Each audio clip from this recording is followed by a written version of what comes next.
আসসালামু আলাইকুম আরহামতুল্লাহি আবরাকাত। ইন্নাল হামদালিল্লাহি নাহমাদুহু ওয়া নুসাল্লি আলা রাসূলিহিল কারীম, আম্মা বা'দ।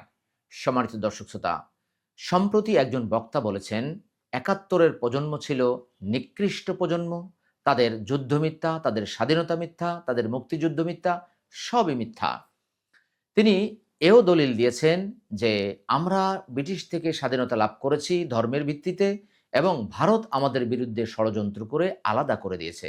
ভারত আমাদের বিরুদ্ধে ষড়যন্ত্র করেছে, এটা সত্য। ঠিক তেমনিভাবে আরও একটি সত্যকে তিনি এড়িয়ে গিয়েছেন, সেটা হচ্ছে ধর্মের ভিত্তিতে আলাদা করে দেওয়া হলেও এত দূরত্বে দুটি রাষ্ট্রকে এক রাষ্ট্র হিসাবে করে দেওয়া এটা অনুচিত এবং অন্যায় ছিল। এখন প্রশ্ন হচ্ছে, আমরা কোনো প্রজন্মকে নিকৃষ্ট বলতে পারি কিনা? না, কোনো প্রজন্মকে নিকৃষ্ট বলতে হলে সেই প্রজন্মের ব্যাপারে যথাযথ জরিপ থাকতে হবে, যথাযথ প্রমাণ উপাত্ত থাকতে হবে। নতুবা আল্লাহর কোরআনের দৃষ্টিকোণ থেকে কবিরা গুনাহ হবে এবং মারাত্মক অপরাধ হবে। আল্লাহ তাআলা ২৪ নম্বর সূরার ১১-১২ নম্বর আয়াতে কাউকে অপবাদ দেওয়াকে তিনি হারাম হিসাবে উল্লেখ করে দিয়েছেন। ৪৯ নম্বর সূরার ১১ নম্বর আয়াতে কাউকে উপহাস করা, ছোট করা, তুচ্ছ তাচ্ছিল্য করাকে আল্লাহ তাআলা হারাম করে দিয়েছেন। সূরা আল হুমাজার শুরুতে আল্লাহ বলেছেন, ওয়াইলুল লিকুল্লি হুমাজাতিল লুমাজা। সামনে নিন্দাকারী, পেছনে গীবতকারীর জন্য দুর্ভোগ তথা ধ্বংসের কারণ হবে। ৭১-এর প্রজন্ম যদি নিকৃষ্ট হয়, কোনো না কোনোভাবে আমরা তাদের ভাই, তাদের সন্তান, আমরাও তো নিকৃষ্ট হয়ে যাব। যিনি একথা বলেছেন তার হয়তো বাপ চাচা বা তার কেউ ৭১-এর প্রজন্মের মধ্যে রয়েছে, তাহলে তিনিও তো নিকৃষ্ট হিসাবে পরিগণিত হবেন।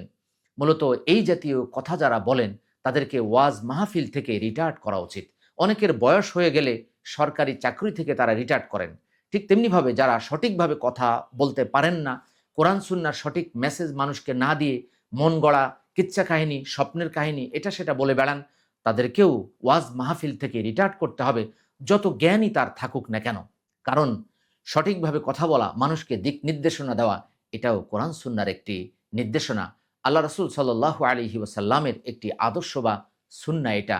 অতএব এই জাতীয় বক্তাদেরকে বয়কট করা উচিত আমাদেরকে, এবং এই জাতীয় বক্তাদেরকে জাতির কাছে, আল্লাহর কাছে ক্ষমা চাওয়া উচিত। কেননা এটা একটি কাবিরা গুনাহ।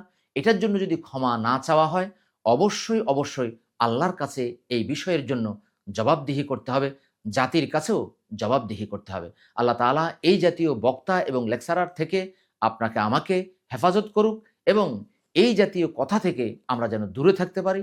আল্লাহ তাআলা সে তৌফিকও আপনাকে আমাকে দান করুক।